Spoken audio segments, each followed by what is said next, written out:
ఇప్పుడు బబ్లు గారంటే ఆయన ఆ సినిమాలు వదులుకున్నట్టేనా పూర్తిగా ఇండస్ట్రీని? లేదండి. ఆయన వాళ్ళ నాన్నగారు ఇదవ్వటంతో కొంచెం ఆపారు. ఓకే. డీజేయింగ్ అవి చేస్తున్నారు. ప్రొఫెషనల్ డీజే తను. మంచి సర్టిఫైడ్ డీజే. ఇవి చేస్తూనే ఇటు ఆర్టిస్ట్‌గా కూడా కొన్ని చేస్తున్నారు. ఇప్పుడు ప్రాజెక్టులు మళ్ళీ కొత్తగా స్టార్ట్ అవుతున్నాయి. ఓకే.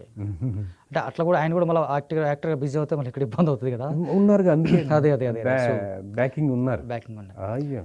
సో, మీరు ఆర్టిస్ట్‌గా మాట్లాడితే మళ్ళీ ఒకసారి ఇటు మీరు వెళ్ళి క్యారెక్టర్ ఆఫర్ చేసి Yes. తీరా అక్కడికి వెళ్ళిన తర్వాత రిజెక్ట్ చేసిన సందర్భాలు ఉన్నాయి. అవి జరిగినాయి సార్ అక్కడక్కడ.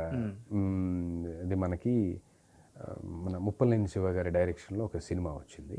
ఆ డైరెక్షన్లో వచ్చినప్పుడు దాంట్లో ఏంటంటే మన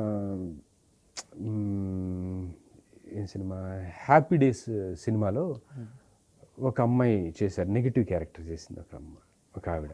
నెగిటివ్ క్యారెక్టర్కి పెయిర్ అని చెప్పేసి నాకు పిలిచారు. హ్యాపీ డేస్లోనా? హ్యాపీ డేస్లో హ్యాపీ డేస్ చేసిన అమ్మాయి, ఓకే. హ్యాపీ డేస్లో చేసిన అమ్మాయి ఈ సినిమాలో నెగటివ్ రోల్ చేస్తాం. ఇందుట్లో హీరోయిన్నే. ఓకే.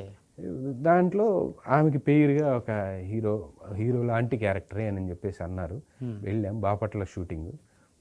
తీరా అక్కడికి వెళ్ళిన తర్వాత ఏమైందంటే కలెక్టర్గా చేయాల్సిన క్యారెక్టరు మిస్ అయిపోయాడు.